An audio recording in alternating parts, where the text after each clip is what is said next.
Funding for Market Journal is provided by the Nebraska Soybean Board. A diesel-powered engine on a farm works hard and operates in a grueling environment. Soy biodiesel fuels stand up to the challenge of powering farm equipment, but are also renewable and environmentally responsible as well.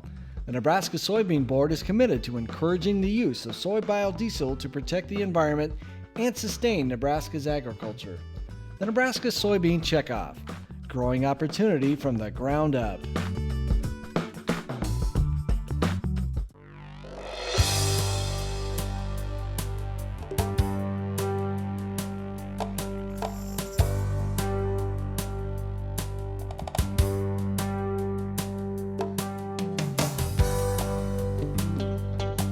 Market Journal, television for making agricultural business decisions, is a presentation of the University of Nebraska-Lincoln Extension, where you can know how, know now. Promotional support is provided by the Nebraska Farmer Magazine, and major funding for Market Journal is provided by the Nebraska Soybean Board. The Soybean Checkoff, growing opportunity from the ground up. Welcome to this week's edition of Market Journal. I'm Jeff Wilkerson. On this episode, Ron Plain analyzes record high hog prices. Lowell Sandell discusses how slow weed growth might be a positive for farmers. Kurtis Harms reports on the economic impact of Pinkeye in cattle. And we show you our final soybean-related interview from Argentina.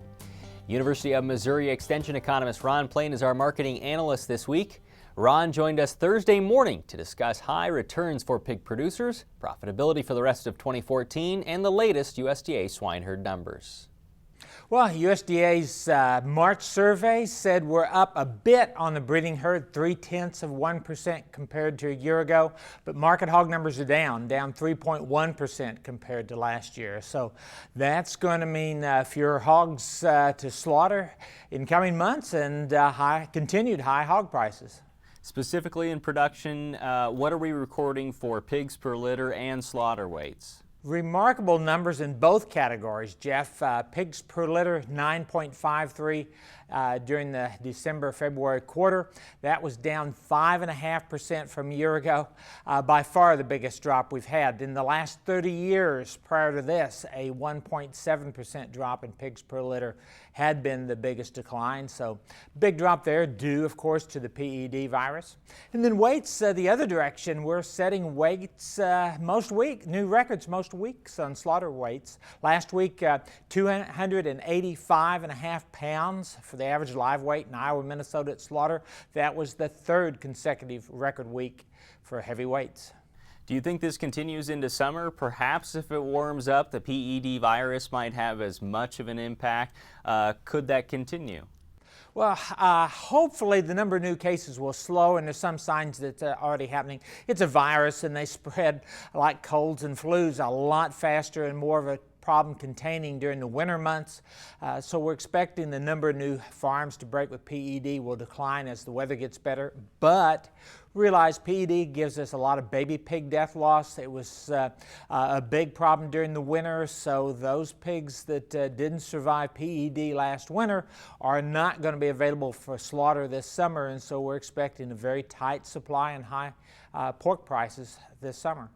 Describe to me the strength in the lean hog futures market. Record prices there, Jeff. Prior to this year, $108 per hundredweight was the highest price ever on futures. We've had a lot of 120s, a few $130 per hundredweight prices. So by far the highest ever. And in the lean market, or excuse me, in the live market, Ron? Live hog prices in the high 90s. A few hogs have sold $1 a pound on a live weight basis. Again, record levels there. So it's a situation where the pork supply is tight, the overall meat supply is tight, and we're looking at record hog prices. What are our current break-evens coming in at? Break even on a live weight basis, it's been running somewhere in the mid-50s. That puts it in the mid-70s on a carcass weight basis here in the last few months. That fine, better corn harvest we had last year has pulled down feed cost and really helped on the cost of production side. And obviously this might be a little early to ask this question, but what the heck, I'll ask it anyway. With a normal corn harvest this year, is it possible that hog producers could see profits for the rest of 2014? I think the odds are pretty good of that, Jeff. We're expecting a tight pork supply and high hog prices through the end of the year. We're going to come down from the summer peak, but still very strong through the rest of the year. If we don't have adverse weather for corn and a good crop, we'll probably see corn prices stay where they are and drop a little bit as we go into harvest. So yes, very good chance the rest of this year will be profitable for hog producers. You hinted at this in the beginning, Ron, but your forecast for prices over the next month or two? Well, we've been trading hogs 125 on a carcass basis. We're probably going to see prices stay somewhere in the 120s at, I would think, probably through July, then start to decline, but still compared to normal, I expect prices above $80 per hundredweight on a carcass basis for the low this fall. Next week, Jeff Peterson from Heartland Farm Partners will join us to analyze corn and soybean markets. Farmers and ranchers affected by certain disasters can begin signing up for assistance programs April 15th. The 2014 Farm Bill has allowed the Livestock Indemnity Program to provide help to producers who experience qualifying animal death losses. The Livestock Forage Disaster Program will assist eligible farmers and ranchers with grazing losses. Both programs cover the time span since the expiration of coverage in 2011. You can contact your local FSA office or USDA Service Center for more information on disaster assistance programs. We had a taste of warmer weather this week, but cooler temperatures followed and look to be in store for eastern Nebraska next week. Weed development in this area of the state hasn't been rapid, and that might be a benefit for pre-emergence management. On a windy Thursday morning, we talked with UNL Extension weed science educator Lowell Sandell about how slow weed growth could help farmers be more efficient in their control. It seems like we're a little bit behind this year. We did have some good rain last fall, which got the winter annuals off to a good start last fall. I think if guys get out and scout their fields, they're going to see some mare's tail out there. They're going to see some hen bit. But with the cool temperatures we've had, it seems like it's a little slow developing this spring, which I think is actually somewhat of a positive, because when guys go out and put on their burn down or their pre-emergence application, it means we're going to be applying those to smaller plants, and those herbicides have a pretty good chance of doing a really good job. Mare's tail is one that you're very aware of this year? Yeah, so in 2013, I think we had a relatively light mare's tail year because of the drought in the fall of 2012 there. We didn't see a lot of emergence. In the fall of 2013, we had some good rains and decent soil moisture, and it got a lot of the mare's tail up and growing on that. So if guys really go out and look, I think they'll see quite a bit of mare's tail if they've had it in their fields in the past, and being aware of that and getting on that early, I think will pay big dividends here in 2014. Right, where we are in the year is a lot of other stuff behind normal in terms of growing? Yeah, it seems like some of the weeds that we typically see by mid-April here, we're just not seeing quite yet. So I think temperature-wise, we're just a shade behind. If it starts to warm up pretty good here, I think we'll see kochia, giant ragweed, sunflowers, and some of those real early germinating summer annuals coming up pretty quick here. But if guys can get out in the next 2 weeks and get pre-emergence and burn down on, I think they'll perform pretty well this year. It was low 80s here yesterday. Today's not as pleasant. If it does stay cooler, describe to me the efficiency of some herbicides related to the temperature. Yeah. Sometimes we get concerned about real cold temperatures at night and a reduction in herbicide performance, particularly with glyphosate. And when we get nighttime temperatures dropping into the 30s, sometimes glyphosate doesn't work quite as well as we might like it to on there. So watching the weather and seeing maybe timing application around when we have good sunny, a string of 3 or 4 days of good sunny weather without nighttime temperatures really dropping into the low 40s and 30s. As long as we can avoid that, herbicides, pre-emergence herbicides should do a good job. Regarding spring planting, the Crop Watch website features soil temperature maps for the state of Nebraska. We'll link to that site on the Market Journal homepage. The April Nebraska Farmer says 1,100 irrigators are part of the Nebraska Agricultural Water Management Network that save growers nearly 2.5 inches of irrigation water per year. UNL irrigation engineer Swat Ermach says since the network began in 2005, those irrigators have also reduced energy costs by $60 million. There's still time to sign up for the network this year. Most of Nebraska's natural resource districts offer cost-sharing assistance to help pay for the watermark soil sensors and ET gauges used by network irrigators. You can learn more about this project in the April Nebraska Farmer. Infectious bovine keratoconjunctivitis, more commonly known as pinkeye, can impact all breeds of cattle. Pinkeye can occur at any time during the year, but more commonly appears in warmer months. Market Journal's Kurtis reports on how this infection can economically affect cattle producers. Pinkeye in cattle can be a contagious and costly disease in livestock operations. It's estimated $150 to $300 million are lost each year in the United States due to pinkeye in cattle. These losses stem from reduced growth rates in calves, decreased milk production in cows, various treatment costs, reduced value of the animal, and in some rare instances, death losses. Redness and inflammation of the lining of the eyelid and eyeball are common symptoms, according to UNL Extension beef veterinarian Richard Randall. Well, typically what's happening, the first thing that you'll see is the eye becomes irritated. They'll begin to tear up and weep, causing the face to get wet. Obviously the pain associated with will often cause these animals to squint in the affected eye or eyes, and those are typically the early signs that we see. Pinkeye can affect one or both eyes in cattle, and the infection can take 4 to 8 weeks or more to heal. Bacteria known as Moraxella bovis primarily cause the disease, which can spread several ways.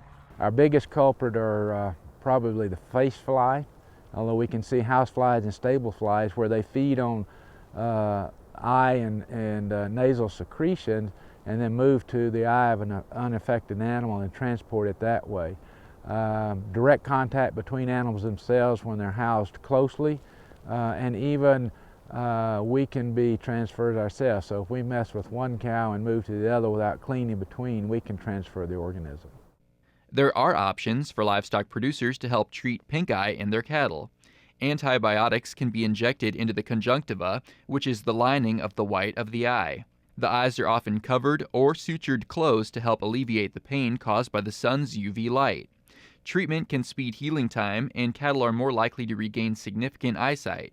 There are also vaccines available to help combat pinkeye in livestock.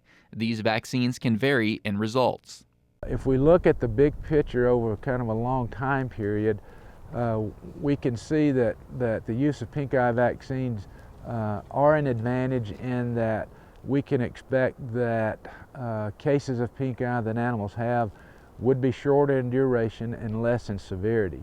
But we can't always count on that vaccine preventing an outbreak from occurring.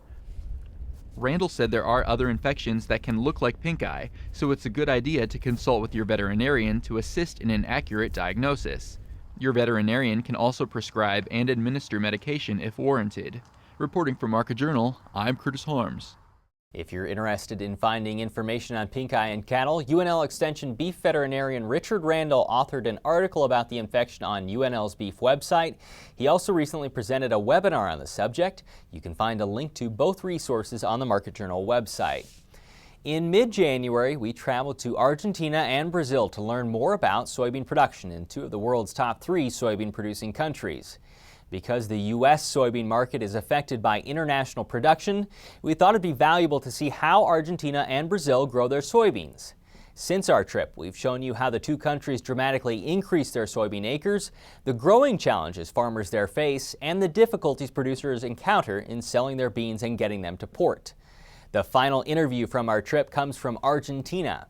Santiago del Solar Dorrego farms more than 30,000 acres across Argentina, a country which harvests about 6 times as many soybeans as corn.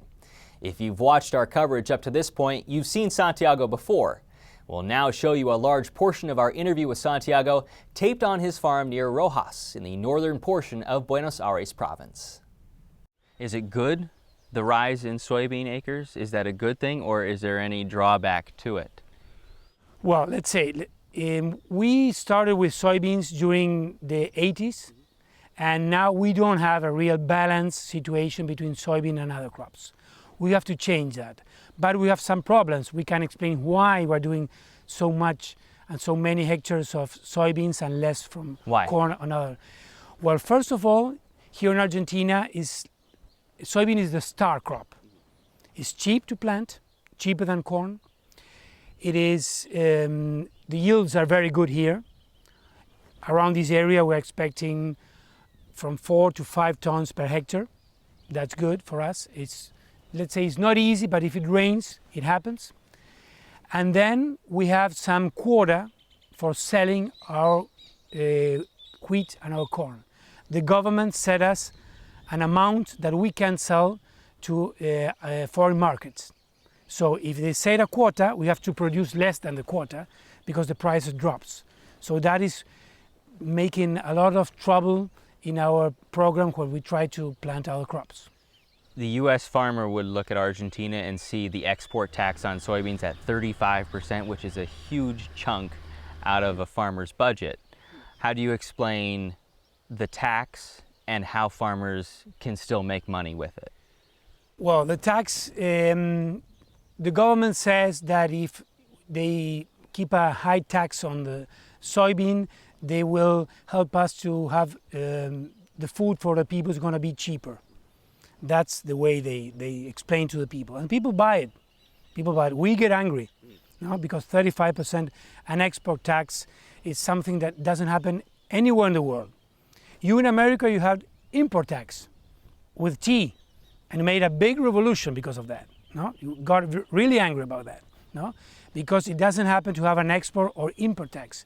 You have to have an income tax, but we can't explain that to the people in my country. They say it's fair that we pay more taxes than a big corporation, for example.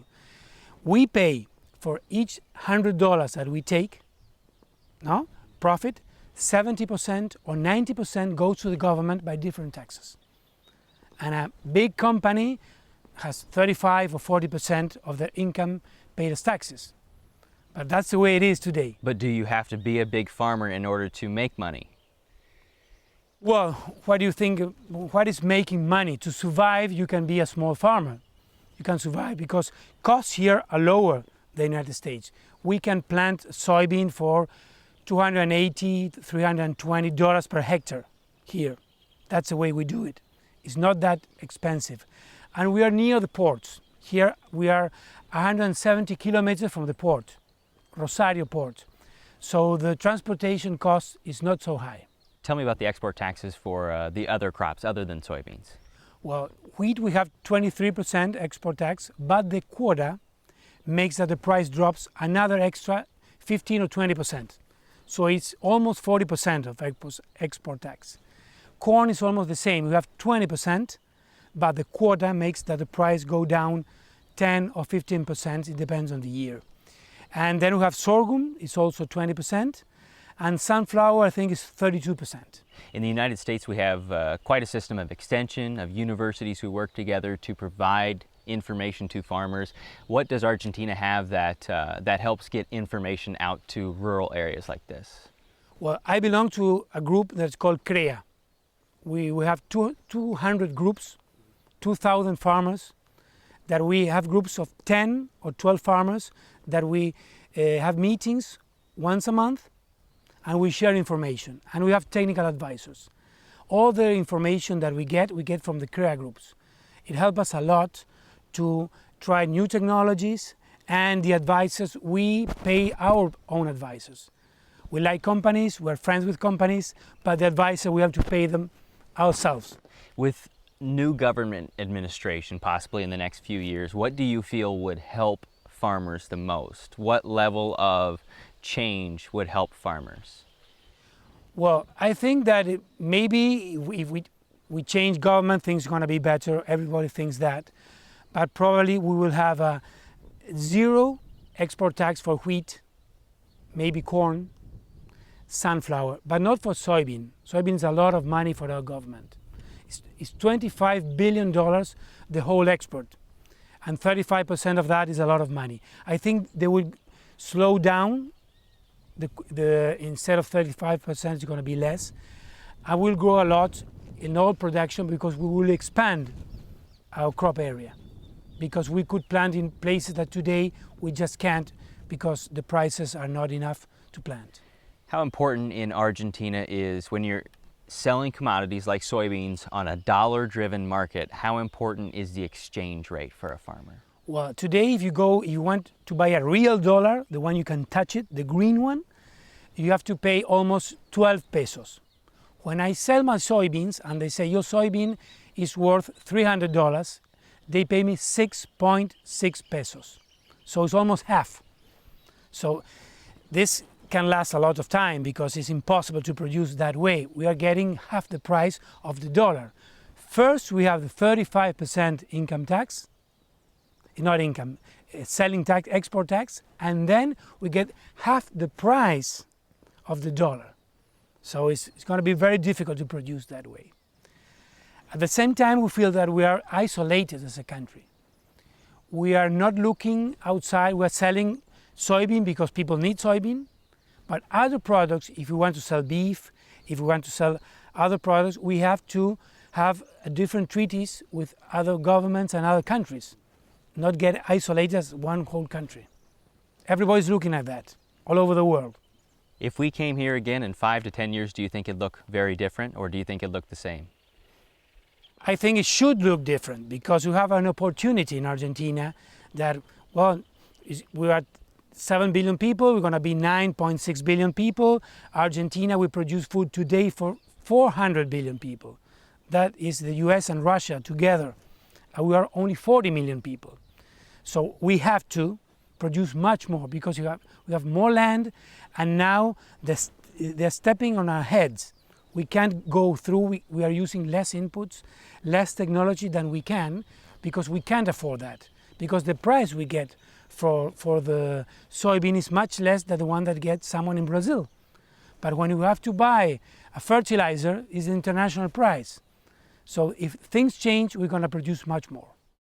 Santiago's full interview, along with the rest of our coverage from Argentina and Brazil, can be found on our website at marketjournal.unl.edu/South America. The U.S. Bureau of Reclamation said this week it doesn't anticipate there will be water allocations to diverters on the North Platte River system. In fact, it believes there could be an excess of water, which would allow some reservoirs to build up storage. U.S. Bureau of Reclamation personnel from Wyoming presented numbers in Scottsbluff Wednesday. UNL Extension educator Gary Stone in Scottsbluff said officials are forecasting inflows of 60,000 acre-feet of water into the Pathfinder Reservoir. Rainfall during the growing season will determine how much storage some reservoirs are able to build up. Now, with this week's weather forecast, here's UNL Extension State climatologist Al Dutcher. Well, folks, here again for the weekly forecast. During this last week, the primary precipitation event that we dealt with here in the state was in the Monday-Tuesday time frame, as most of the main energy remained to the north of us and the heavier precipitation fell across the Dakotas. But here in Nebraska, most of central, south central, and the southern half of north central Nebraska received anywhere from 1/10 of an inch to upwards of 3/4 of an inch with isolated showers and an occasional clap of thunder.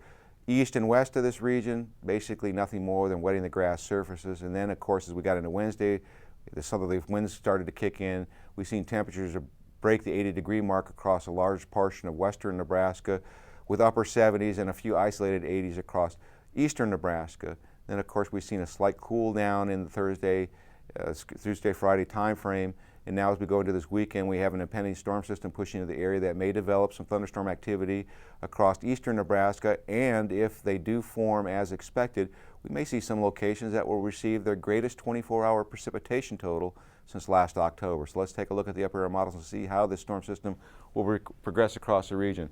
We have the northern jet that's starting to push southward, and we have an upper air low that's going to be moving out of the desert southwest, and they're going to interact with each other as they get into the central plains. So for this afternoon, as this cold front sags southward and the moisture starts affecting to the north, we may see scattered thunderstorm activity develop in east central southeast Nebraska, with a likelihood of heavy precipitation possible across southeastern Nebraska. Isolated thunderstorms may produce in excess of an inch, but for the most part we're expecting somewhere between 1/4 and 3/4 of an inch of moisture across the eastern part of the state. Lesser amounts as we move westward. Now as we go into tomorrow, all these systems congeal and will be in the cold sector, so it looks like 30s in northern Nebraska to mid-40s across southern Nebraska will be the rule of the day. Pretty much a raw, windy day with occasional bouts of rainfall and even mixing with snow as we get into late afternoon hours, and the potential is still there for some accumulating snowfall across northwest and north central Nebraska, with less of a risk for accumulating snowfall across central Nebraska. By Monday, this system starts to shift to our east, draws a cool air on the backside of it, so we'll be confined into the 40s and 50s as we get into Monday. The precipitation will shift to our east and probably generate some significant problems east of us where several inches of moisture are expected. As we go into Tuesday, we'll start to see ridging pattern develop and we'll warm our temperatures about 10 degrees under fairly nice conditions. On Wednesday, the ridge starts to shift toward the east. We see this upper level approaching from the west, and we should have our warmest temperatures of the week on Wednesday. And as this system moves into the southern plains on Thursday, we'll start to see showers and thunderstorms developing across the state, with more organized precipitation possible across eastern Nebraska on Friday. And this system right now is pointing to very significant chances of moisture across the eastern half of the state. So if we look at the temperatures, we'll be looking at warm conditions on Saturday, the cool down on Sunday with a mixed precipitation, a gradual warming through midweek, and then we cool down with the next impending storm system moving into our region. Next Thursday through the following Tuesday, cooler than normal conditions in terms of precipitation. Normal to above normal moisture would be expected. Thanks, Al. Today's information on hog markets, spring weed control, pinkeye in cattle, and agriculture in Argentina can be found on our website and through the Market Journal mobile app. Next week, Jeff Peterson will be our grain marketing analyst. Until then, thanks for watching. I'm Jeff Wilkerson. We'll see you next week. Join Market Journal online at marketjournal.unl.edu. You can also follow us on Facebook and Twitter. Promotional support is provided by the Nebraska Farmer Magazine. Funding for Market Journal is provided by the Nebraska Soybean Board. The Soybean Checkoff, growing opportunity from the ground up.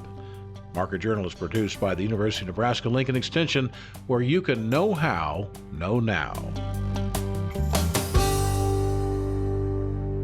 Funding for Market Journal is provided by the Nebraska Soybean Board. Soybeans are found on dinner tables around the world.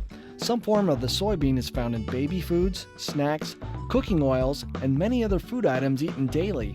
And soybeans provide the protein in the diets for livestock and fish. The Nebraska soybean farmers support research to develop new soy-based products for foods, livestock, and industrial uses through their checkoff dollars. The Nebraska Soybean Checkoff, growing opportunity from the ground up.